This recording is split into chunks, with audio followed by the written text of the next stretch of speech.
नमस्कार। SBT news में आपका स्वागत है। पेश है 30 जनवरी सोमवार शाम 7:15 राजस्थान की बड़ी खबरें। आपदा प्रबंधन मंत्री ने किसानों की हालात के लिए केंद्र सरकार को जिम्मेदार बताया।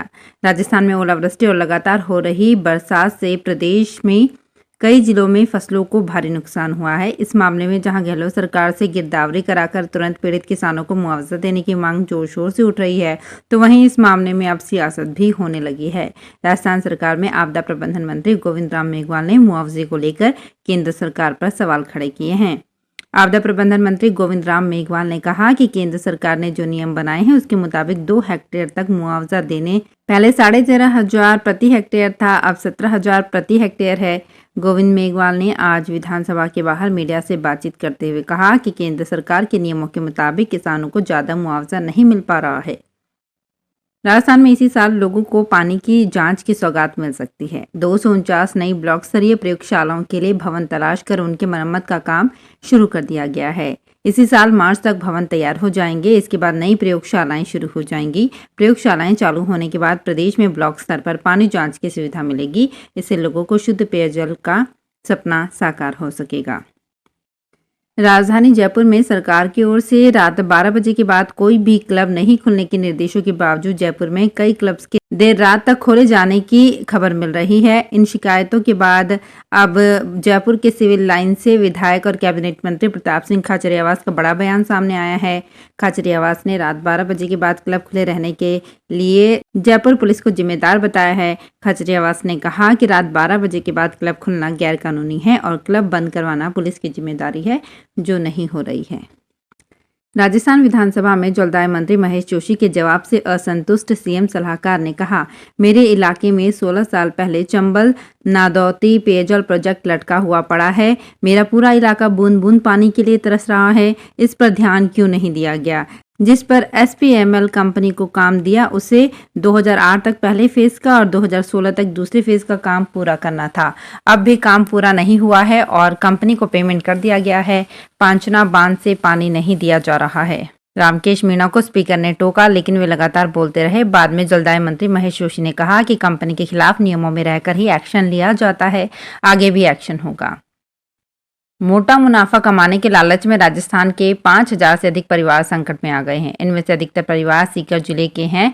नेटवर्क मार्केटिंग कंपनी के गायब होने के बाद इन परिवारों की स्थिति ये है कि वे किसी को खुलकर अपनी पीड़ा बता भी नहीं सकते। पुलिस के पास जाने से भी कतरा रहे हैं। यहाँ तक कि पुलिस मुख्यालय की गंभीरता और सीकर पुलिस अधीक्षक की ओर से पीड़ितों को सामने आने के बाद कहने के बावजूद महज 3 ही परिवार पुलिस के पास पहुंचे हैं। इसकी बड़ी वजह यह है कि लोगों की आस है कि कंपनी उनका पैसा वापस कर देगी। पुलिस का मानना है कि कंपनी ने बैंक ब्याज से कई गुना पैसा मुनाफे में देने को लेकर लोगों को कंपनी से जोड़ा था। पुरुष बंदी के फरार होने या जेल से भाग जाने के मामले आपने सुने होंगे, लेकिन इस बार महिला बंदी फरार हुई है और वो भी अस्पताल से। इलाज के लिए उसे भर्ती कराया गया था, लेकिन वो रातों रात फरार हो गई।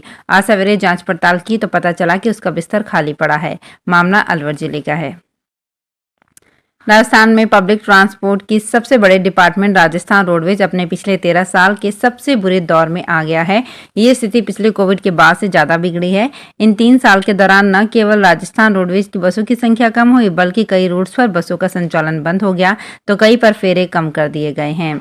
कांग्रेस ने सत्ता में आने से पहले अपने जन घोषणा पत्र में रोडवेज में बसों की संख्या बढ़ाने और रूट्स पर वृद्धि की घोषणा करते हुए कोई ठोस नीति बनाने की बात कही थी। कांग्रेस सरकार जब सत्ता में साल 2018 में आई तब रोडवेज के बेड़े में 5,295 बसें थी और 2,230 रूट्स पर संचालित हो रही थी। अलवर जिले के बहरोड उपखंड से 7 किलोमीटर दूर गांव श्यामपुर में स्थित ग्लोबस स्प्रिट लिमिटेड की फैक्ट्री पर आयकर विभाग की छापेमारी चल रही है। अलवर और दिल्ली से आयकर विभाग की टीम सुबह 7 बजे फैक्ट्री पहुंची। करीब 10 से अधिक गाड़ियों में सवार आयकर विभाग के अधिकारी और कर्मचारी कार्यवाही कर रहे हैं। ग्लोबस स्प्रिट लिमिटेड फैक्ट्री में देसी और अंग्रेजी शराब बनाई जाती है। बताया जा रहा है कि ग्लोबस स्प्रिट लिमिटेड ग्रुप की हरियाणा, राजस्थान, उत्तर प्रदेश समेत कई राज्यों में संचालित फैक्ट्रियों पर आयकर विभाग ने एक साथ रेड मारी है। जैसलमेर शहर में हेल्थ डिपार्टमेंट ने अब फल सब्जियों के सैंपल जांच के लिए लेने शुरू कर दिए हैं। Food safety officer Praveen Chaudhary के नेतृत्व में हेल्थ डिपार्टमेंट ने शहर के 10 फल सब्जी वालों के यहां सैंपल लेने की कार्रवाई की। इसके साथ ही फल सब्जी वालों के रजिस्ट्रेशन और लाइसेंस को भी देखा। इस दौरान शहर में किराना और रेस्टोरेंट वालों के यहां से भी तेल और मिर्ची के सैंपल लिए गए। सैंपल को जांच के लिए जोधपुर लैब भिजवाया जाएगा। गेहूं के भाव कम होने से आमजन को राहत मिली है। 2 दिन में गेहूं के भाव 300 रुपए क्विंटल तक गिर गए हैं। झुंझुनू मंडी में गेहूं के भाव 2600 रुपए प्रति क्विंटल पर आ गए हैं। इसका असर आटे के दामों पर भी पड़ा है। आटे के दाम में पिछले दिनों की तुलना में थोक भाव में 3 से 4 रुपए प्रति किलो की कमी आई है। इससे महंगाई की मार झेल रहे आम आदमी को कुछ राहत मिली है। श्रीगंगानगर शहर के सिद्धपीठ श्री झांकी वाले बालाजी मंदिर के वार्षिकोत्सव के उपलक्ष्य में सोमवार को धर्म ध्वज पद यात्रा निकाली गई। अग्रसेन चौक से शुरू हुई ये धर्म ध्वजा पद यात्रा शहर के मुख्य मार्गों से होते हुए मंदिर परिसर तक पहुंची, जहां 5 दिवसीय अखंड राम नाम संकीर्तन की शुरुआत की गई। धर्म ध्वजा पद यात्रा जिस भी रास्ते से निकली, लोग दर्शन करने के लिए उमड़ आए। श्रद्धालुओं ने यात्रा के स्वागत के लिए पहले ही स्वागत द्वार बना लिए थे। जगह जगह शहर के प्रमुख लोगों की ओर से स्वागत द्वार लगाए गए। इनके निकट यात्रा का स्वागत भी किया गया, प्रसाद वितरित किया गया। वहीं यात्रा में शामिल श्रद्धालु नाचते गाते बाबा के दरबार में पहुंचे। श्रद्धालुओं ने हाथों में ध्वजाएं ली हुई थी। जगह जगह फूल बरसाकर यात्रा का स्वागत किया गया। किसी ने प्रसाद वितरित किया तो कोई उत्साह से नाचते हुए यात्रा में शामिल हो गया। मंदिर में अगले 5 दिन तक लगातार आयोजन चलेंगे। इस दौरान राम नाम का अखंड संकीर्तन किया जाएगा। प्रदेश में पेपर लीक होने, किसानों को पर्याप्त बिजली नहीं मिलने और बेरोजगारों की सुध नहीं लेने के विरोध में कुछ युवाओं ने सोमवार को अलवर में रैली निकालकर सरकार के प्रति विरोध जताया। अशोका टाकीज से लेकर कलेक्ट्रेट तक रैली निकाली गई। इसके बाद विरोध प्रदर्शन किया गया। बाद में राज्यपाल के नाम का ज्ञापन दिया गया। छात्र नेता ओमवीर ने कहा कि युवाओं में सरकार के प्रति जायज आक्रोश है। बार बार पेपर लीक होने से युवा ठगे गए। श्रीगंगानगर के चुनावड़ पुलिस ने गांव नेतेवाला में प्लम्बर प्रेम कुमार मेघवाल मामले के पीछे अन्य व्यक्ति के किसी महिला से अवैध संबंध होने का कारण सामने आया है। पुलिस के अनुसार प्रेम कुमार के किसी महिला से संबंध नहीं थे, जबकि घटनास्थल पर उपस्थित किसी महिला से संबंधों को लेकर झगड़े की शुरुआत हुई थी। पुलिस के अनुसार झगड़ा कालूराम के भाई राजकुमार के ससुराल वालों के साथ हुआ था। राजकुमार ने कॉल करके कालूराम मेघवाल को बुलाया था। इस झगड़े में प्लम्बर प्रेम कुमार चपेट में आ गया था। पुलिस ने SC/ST आरक्षण मंच के स्वयंभू जिलाध्यक्ष कालूराम मेघवाल और कालूराम के रिश्तेदार सुनील मेघवाल को कई धाराओं में गिरफ्तार कर लिया है।